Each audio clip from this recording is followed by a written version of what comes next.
चलिए बच्चों स्टार्ट करते हैं लेक्चर 3। लास्ट लेक्चर में मैंने आपको बताया था, रेजिस्टेंस के बारे में बताया था। ठीक है, हमने पहले ओम्स लॉ पढ़ा, V is equal to I R Ohm's law हुआ। वहां पे ओम्स लॉ कहता है potential is directly proportional to current या current is directly proportional to potential. V is proportional to I, proportionality का साइन हटा तो एक कांस्टेंट आया, that constant is resistance R। अब ये जो रेजिस्टेंस कांस्टेंट था, इसके बारे में हमने थोड़ा सा लास्ट लेक्चर में देखा कि रेजिस्टेंस होता क्या है, किन फैक्टर्स पे डिपेंड करता है, और कुछ क्वेश्चंस भी देखे, और हमने रेजिस्टेंस का सिंबल भी देखा था, आपको याद होगा। अब आगे हम देखते हैं ये जो रेजिस्टेंस है आपका, वो उसको कॉम्बिनेशन ऑफ रेजिस्टेंस मतलब सीरीज पैरेलल कॉम्बिनेशन जो होता है उसके बारे में आज हम लोग डिस्कस करेंगे। तो कॉम्बिनेशन ऑफ रेजिस्टेंसेस ये इस लेक्चर में मोस्टली हम डिस्कस करेंगे, और इस पे न्यूमेरिकल, हालांकि इस लेक्चर में इस पे न्यूमेरिकल खत्म नहीं हो पाएगा, न्यूमेरिकल थोड़े ज्यादा होंगे इस पे। तो कॉम्बिनेशन ऑफ रेजिस्टेंसेस में हम बात करते हैं सबसे पहले सीरीज कॉम्बिनेशन। देखिए सीरीज कॉम्बिनेशन, दो रेजिस्टेंसेस को लिया है मैंने, दो रेजिस्टेंस के बेसिस पे समझा रहा हूं, दो रेजिस्टेंसेस R1 और R2, इन दोनों रेजिस्टेंसेस को मैंने सीरीज में लगा रखा है। ठीक है, सीरीज का सबसे पहले समझिएगा सीरीज का फंडा क्या होता है। अगर ये रेजिस्टेंसेस सीरीज में लगा हुआ है तो यहां से करंट लगेगा। अब लास्ट लेक्चर में मैंने आपको बताया था ये बैटरी का सिंबल है, ये जो बड़ा वाला डंडा होता है वो पॉजिटिव हो गया, जो छोटा वाला डंडा हो गया वो नेगेटिव हो गया, तो इससे करंट I फ्लो कर रहा है। अब देखिए सीरीज में क्या फंडा है, सीरीज में आपको ध्यान रखना है करंट सेम होता है और पोटेंशियल डिफरेंट होता है, ये बात आपको ध्यान में रखना है। इसके बेसिस पे ही हम बात करेंगे, मतलब कि I आपका सेम होगा और V डिफरेंट होगा। इन दोनों रजिस्टर के अक्रॉस जो पोटेंशियल लगेगा वो डिफरेंट लगेगा। एक को मैंने V1 ले लिया है, एक को V2 ले लिया है, और जो नेट पोटेंशियल, अगर आपने V पोटेंशियल नेट अप्लाई किया है तो नेट पोटेंशियल इन दोनों के सम के बराबर होगा। दो रजिस्टर के बेसिस पे ही हम कर रहे हैं, लास्ट में n रजिस्टर के लिए ये रिजल्ट बता देंगे। तो फंडा क्या है, अगर दो रजिस्टर को सीरीज में लगाया है, अब कैसे पहचानेंगे सीरीज है, कैसे पहचानेंगे पैरेलल है, ये तो पहले दोनों को हम लोग डिस्कस कर लेते हैं, उसके बाद हम लोग बात करेंगे कि how to identify series and parallel. पहले हमारे पास है कि सीरीज क्या होता है, सीरीज दोनों रजिस्टर को इस तरीके से लगा दिया, ये हमारा सीरीज कनेक्शन है। सीरीज में क्या चीज है, करंट सेम होता है, पोटेंशियल अलग अलग होता है। इस रजिस्टर में पोटेंशियल V1 हो गया, इस रजिस्टर में पोटेंशियल V2 हो गया। जो नेट पोटेंशियल है, V नेट कह लीजिए या V इक्विवेलेंट कह लीजिए, वो दोनों के सम के बराबर होगा, V1 प्लस V2 के बराबर होगा। अब सीरीज में जो नेट रेजिस्टेंस होता है, जो इक्विवेलेंट रेजिस्टेंस होता है, वो क्या चीज होता है, ये बात कर रहे हैं। सबसे पहले थोड़ा एक वर्ड मैं आपको क्लियर कर रहा हूं, इक्विवेलेंट रेजिस्टेंस। ये वर्ड यहां पे यूज करेंगे, इक्विवेलेंट रेजिस्टेंस। इक्विवेलेंट रेजिस्टेंस का मतलब क्या हुआ, 2 मिनट आप इसको समझ लीजिएगा, फिर आगे बढ़ते हैं। इक्विवेलेंट रेजिस्टेंस का मतलब ये हुआ, ये दोनों रजिस्टर मिलके जो काम कर रहे हैं, ये दोनों रजिस्टर मिलके जो काम कर रहे हैं, वही एक अकेला रजिस्टर, वही काम एक अकेला रजिस्टर करेगा, तो उस अकेले रेजिस्टर को हम लोग इक्विवेलेंट रेजिस्टेंस कहेंगे। तो इक्विवेलेंट रेजिस्टेंस वो रेजिस्टेंस हुआ जो सेम काम करता है, जो दोनों मिलकर कर रहे हैं। ठीक है, तो समझिएगा, जैसे हमारे पास क्या था, सर्किट था, अभी हमने देखा हमारे पास सर्किट था, इस सर्किट में कुछ ऐसा था। आई होप आप साथ ही साथ नोट कर रहे होंगे, ये R1, ये R2, और ये V बैटरी हमने लगाया था, V पोटेंशियल का, और इसमें करंट I फ्लो कर रहा था, I करंट फ्लो कर रहा था, इधर पोटेंशियल V1 हो गया, इधर V2 हो गया। ठीक है, V is equal to V1 plus V2। हमने बोला था कि I सेम होगा, सीरीज में करंट सेम होता है, तो V1 कितना होगा, as per Ohm's law V is equal to IR, यानी V1 is equal to I into R1। ठीक है, V2 क्या होगा, as per Ohm's law V is equal to IR, यानी V2 is equal to IR2। ठीक है, अब मानते हैं कि इसका इक्विवेलेंट रेजिस्टेंस R इक्विवेलेंट है। इक्विवेलेंट रेजिस्टेंस का मतलब एक अकेला रेजिस्टेंस जो सेम काम करे, जो दोनों मिलकर काम कर रहे हैं, तो V जो होगा वो होगा I इंटू R इक्विवेलेंट। वो सेम काम कर रहा है, जो दोनों मिलकर काम कर रहे हैं। अब देखिए, as V equal to V1 plus V2,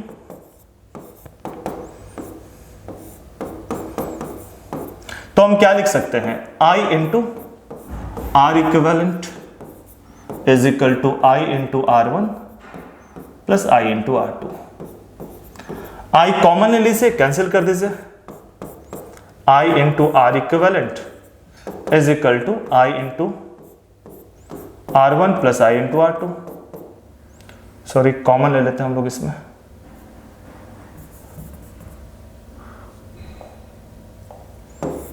R1 plus R2, I common ले लिया हमने, अब आई कॉमन ले लिया तो ये आई और ये आई कैंसिल हो गया, यानी कि आर इक्विवेलेंट आया आपका R1 प्लस R2।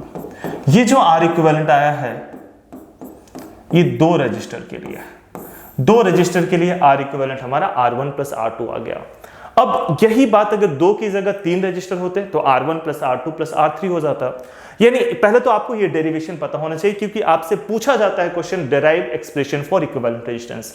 अगर दो की जगह तीन होते तो R1 plus R2 plus R3, but हमें डिराइव करते समय केवल दो लेना होगा। अगर कुछ नहीं बोला है तो दो लेना होगा, तीन बोला है तो आप समझ रहे हो कि यहाँ पे एक और V3 आ जाएगा और यहाँ पे एक R3 आ जाएगा, सेम कहानी होगा, आई कैंसिल होगा। अगर n रजिस्टर है, मतलब कितना भी नंबर हो, ठीक है, अगर n रजिस्टर है तो फाइनल रिजल्ट आपका ये होता है R equivalent equal to R1 plus R2 plus R3 plus dash dash plus Rn। ये सीरीज के लिए फाइनल रिजल्ट ये हुआ n रजिस्टर्स के लिए। अब बात करते हैं पैरेलल कॉम्बिनेशन। देखिए पैरेलल में क्या होता है, ये एक डायग्राम पैरेलल का बना हुआ है, मैं भी अभी एक डायग्राम पैरेलल का बनाऊंगा, ठीक है।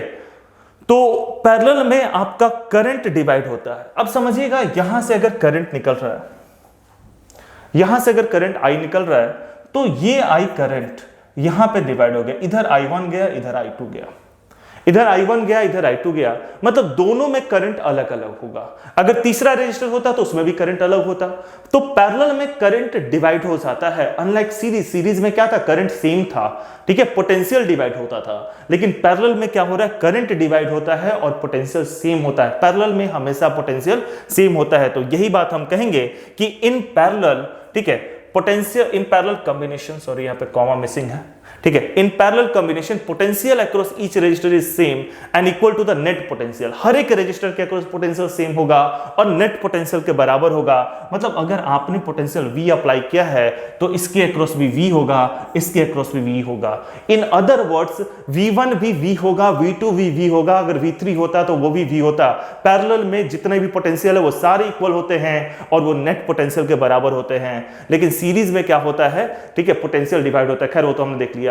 पैरेलल में पोटेंशियल सेम होता है और करंट डिवाइड होता है। अगर करंट I जा रहा है तो इसमें I1 आएगा और इसमें I2 आएगा, और I जो है वो I1 प्लस I2 के बराबर होगा, जैसा कि लिखा हुआ है। सो ये तो इंट्रोडक्शन हो गया। अब आ जाते हैं इसके डेरिवेशन पे, ठीक है, डेरिवेशन करते हैं इसका। सो पैरेलल कॉम्बिनेशन कैसा था हमारा पैरेलल कॉम्बिनेशन, कुछ ऐसा भी बना सकते हैं। ये हमारा R1 हुआ, ये हमारा R2 हुआ, और बैटरी को मैंने सीधे ऐसे नीचे लिख दिया था, ऐसे भी ज्वाइन कर सकते हैं।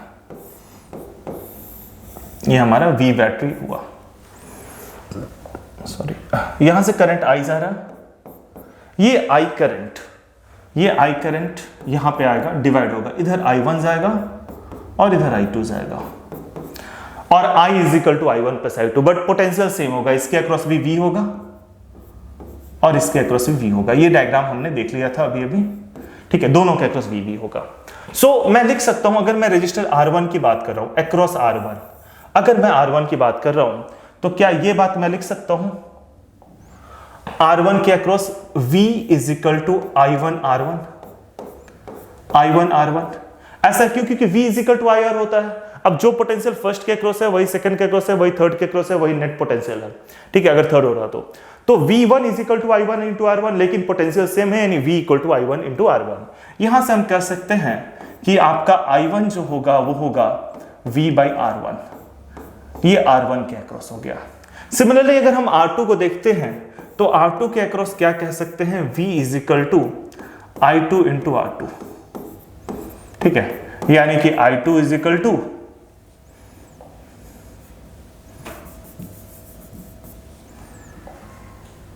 I2 is equal to V by R2।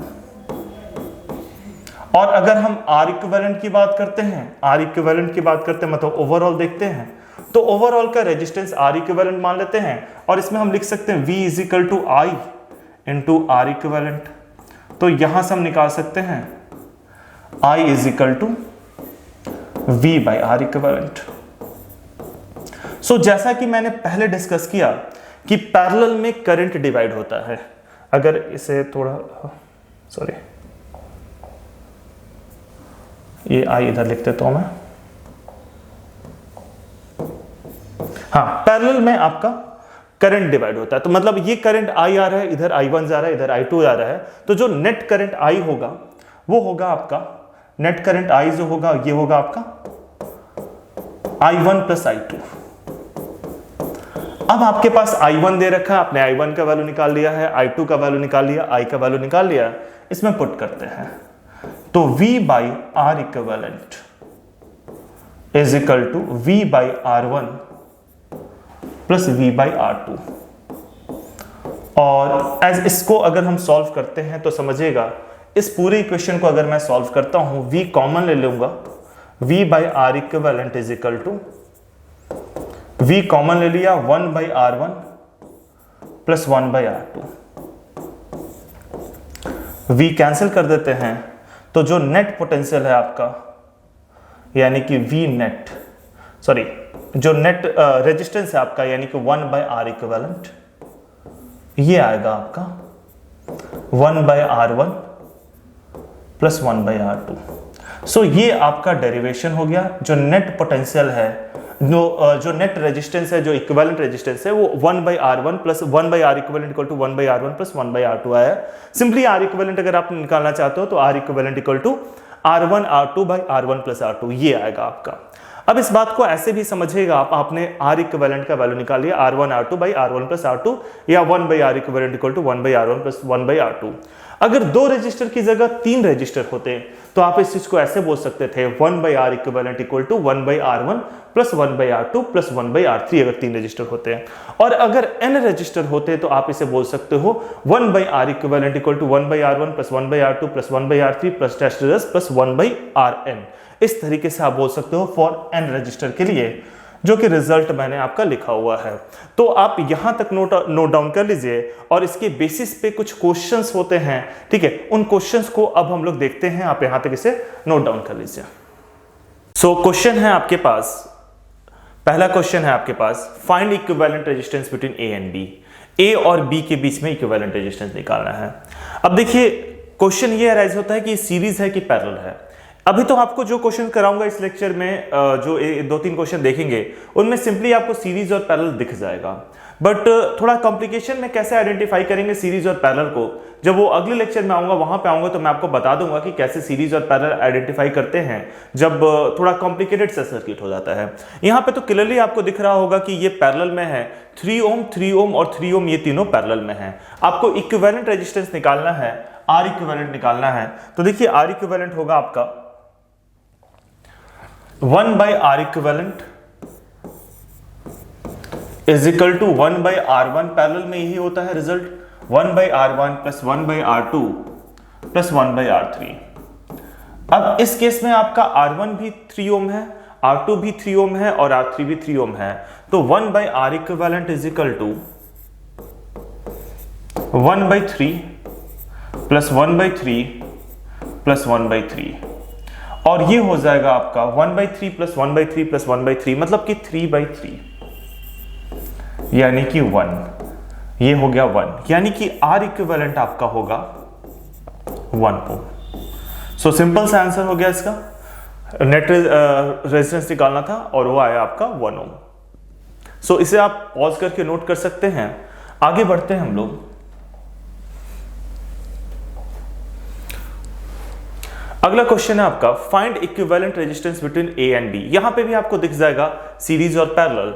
अब जैसे इनका नाम दे देते हैं हम, जब इस क्वेश्चन को करेंगे तो थोड़ा लिख कर चलेंगे। इसे R1 बोल देते हैं, इसे R2 बोल देते हैं और इसे R3 बोल देते हैं। यहां पे आपका R2 और R3 पैरेलल में है और इनका पैरेलल इसके साथ सीरीज में है। देखिए ऐसे क्वेश्चन जब भी होंगे, ठीक है, पहले अगर पैरेलल और सीरीज का कॉम्बिनेशन होगा, 2-3 चीजें होंगी उसमें, तो सबसे पहले कोई बॉक्स सा शेप बना है आप उसको सॉल्व कीजिए। जैसे हम इसको पहले सॉल्व करेंगे जो बॉक्स है और उसके बाद फाइनल को सॉल्व करेंगे। तो अगर आपका किसी भी सर्किट में एक बॉक्स सा शेप बना हुआ है तो आप उस बॉक्स को पहले सॉल्व कीजिए, और अगर एक से ज्यादा बॉक्सेस बने हुए हैं तो लास्ट बॉक्स से स्टार्ट कीजिए। तो यहाँ पे तो एक ही बॉक्स है, इसको सॉल्व करेंगे पहले हम लोग, ठीक है। R2 और R3, R2 और R3 किस तरीके से, R2 and R3 are in parallel, R2 and R3 are in parallel, ये पैरेलल में है। मान लेते हैं इनका इक्विवेलेंट जो है वो आर डैश है, ठीक है, let R dash be their equivalent.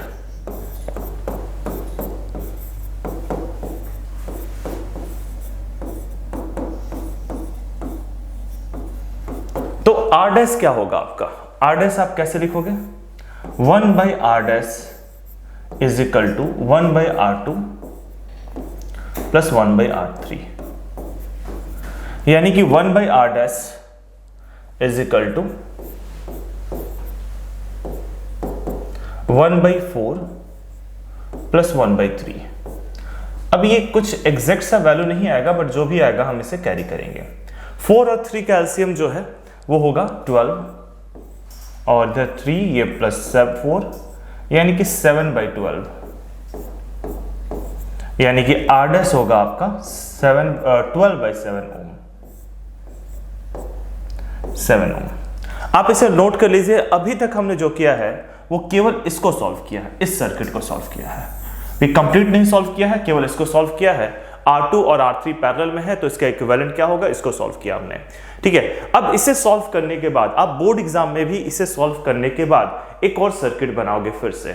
जब भी मतलब सर्किट्स के क्वेश्चन होंगे तो बीच में आपका एक तो क्वेश्चन का डायग्राम होना चाहिए, और अगर बड़ा सर्किट है तो 1-2 इंटरमीडिएट डायग्राम होना चाहिए, ठीक है, जिससे आपको आपके लिए भी कन्वीनियंट होगा और चेकर को भी सही लगेगा कि आपने जो किया है वो पूरा समझ के किया है। तो आर डैश आपका 12 बाई 7 ओम आ गया। अब आई होप आपने इसे नोट कर लिया होगा, मैं इसे इरेज कर रहा हूं, अगर नोट नहीं किया तो पॉज करके नोट कीजिए। आगे बढ़ते हैं। सो इसमें आपने क्या निकाला, इसका इक्विवेलेंट आपने निकाल लिया, इसका इक्विवेलेंट आया 12 बाई 7, इन दोनों का इक्विवेलेंट आया 12 बाई 7। सो अब सर्किट क्या बना, नाउ द सर्किट बिकम, नया सर्किट क्या बना आपका, नाउ द सर्किट बिकम,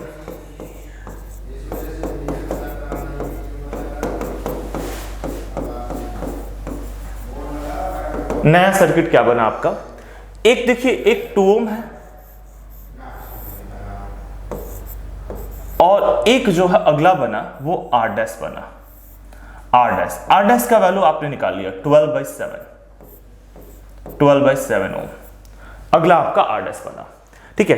अब देखिए इसका आंसर क्या जाएगा, अब ये दोनों सीरीज में है, ये से हमने R1 बोला था, तो R1 and R dash are in series, तो R1 and R dash in series है, R1 and R dash are in series, ठीक है। R1 और R डैश जो है वो सीरीज में है, तो R इक्विवेलेंट क्या होगा आपका, R1 plus R dash, R1 plus R dash, R1 कितना है 2 ओम है और R डैश कितना है 12 बाई 7 ओम, यानी कि 2 ohm plus 12 by 7 ohm, 2 ohm plus 12 by 7 ohm common ले लिया हमने, तो ये हो जाएगा आपका 14 प्लस 12 मतलब कि 26 बाई 7 ओम। जस्ट मैंने इसे ऐड किया है, आप ऐड करके देख लीजिए, एलसीएम 7 लिया तो 2 × 7 14, 14 plus 12 is 26 by 7 ohm, that is your answer. आप चाहो तो इसे पॉइंट में कन्वर्ट करो, अदरवाइज आप यहाँ पे छोड़ सकते हो। तो इस लेक्चर में हम केवल 2 क्वेश्चन देखते हैं, अगले लेक्चर में थोड़े और क्वेश्चंस देखेंगे इस सर्किट्स पे बेसिकली अगला लेक्चर केवल न्यूमेरिकल होगा, बट कोशिश अगला लेक्चर को थोड़ा इंपॉर्टेंट मान के चलेगा, क्योंकि न्यूमेरिकल इस टॉपिक से आते हैं, और जब तक आप बहुत सारे न्यूमेरिकल नहीं करोगे तब तक आपका कमांड नहीं होगा। असाइनमेंट्स में न्यूमेरिकल तो होगा ही होगा, इसके अलावा इसमें भी आपका न्यूमेरिकल होगा, ठीक है। चलिए अभी इसे यहीं पे पॉज करते हैं, थैंक यू।